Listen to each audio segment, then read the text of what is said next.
We're now going to give you some guidelines aimed at helping you use networking to uncover job opportunities. These pointers are particularly useful when making phone calls. First, some general guidelines, and then we'll give you some useful phrases. 1. Even some of the most senior executives will be apprehensive about networking, and others will find the concept daunting of contacting particular people, perhaps those who are very loosely connected to the network, or perhaps particularly senior. Remember, you are not alone. Many people feel this way. Using networking as a tool in job search is proven to open doors and could make all the difference between getting a job and not getting one if you are employed. If not, the difference between securing a great job rather than an okay one.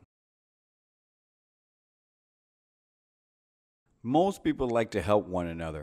They may be in the same boat as yourself and are more accommodating than you think. So don't delay. Get networking today. Before initiating a networking call or meeting, consider both what you want out of the call or meeting and how you can warm up the person. Consider the concept of giving and receiving, either in exchanging information or in what you might be able to do for one another.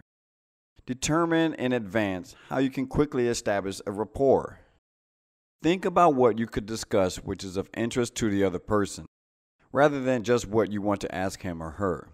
If you had dealings with or have spoken to the person previously, what was discussed? What was going on in their lives? Do you know whether the person has a particular passion or some major event preoccupying them at present? Ask about their interests first. For example, your contact may have been up for a promotion or completing a project, attended a concert, gone for a meal at a popular restaurant, bought a new car, got engaged, their son or daughter is about to start a university course, or simply came in from a run or a session at the gym. Think of something the person is interested in and pick up on that subject, i.e., take an interest in them rather than pushing your needs first. The same goes for someone you have been referred to. 2. Most of your networking activity is likely to be undertaken on the phone. So when you make the call, make sure it's a structured one. This is the approach we suggest.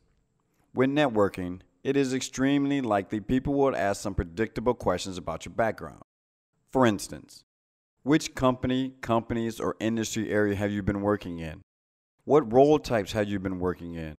What are your special skills? Or in what particular areas do you possess particular strengths? Why are you looking for a new role? What type of role are you looking for? The important thing here is to be able to give a short and succinct answer which accurately describes what you do best and what you're looking for. Here's a structure you may wish to use when making networking calls.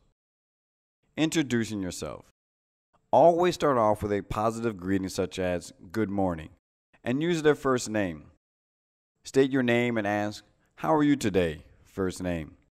Notice here how we are advocating the use of the word good, as in good morning, good afternoon, and good evening, because it sets a positive tone. Similarly, people like the sound of their own name, so we suggest you use the person's first name twice. If the person does not know you, now is the time to state your connection with them, even if it's only a loose connection. Stating your purpose. Tell the person why you're calling and ask if it's a convenient time to speak. If not, ask when would be a good time to call them back. Now consider building a very quick rapport by talking about the common connection or topic, then return to the subject. Asking for advice, contacts, referrals, and recommendations. Use the word help. People like to help other people, so use the phrase which includes the word help, such as, "I wonder if you could help me."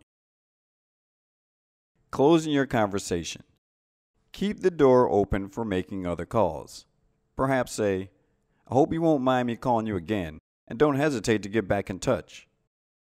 Make sure you exchange contact info and send a follow-up thank you email. Thank the person for their time. 3.